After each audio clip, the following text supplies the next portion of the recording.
मानहियो जान से छोड़बो नहीं आसान से मरलो पछीन के ले अइबो भगवान से।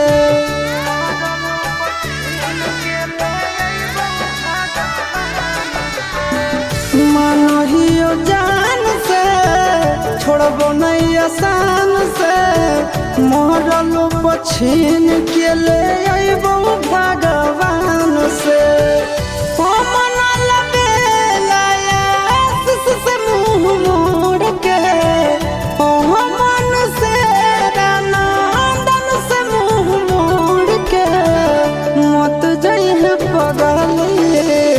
पगला के छोड़ के मत जाइए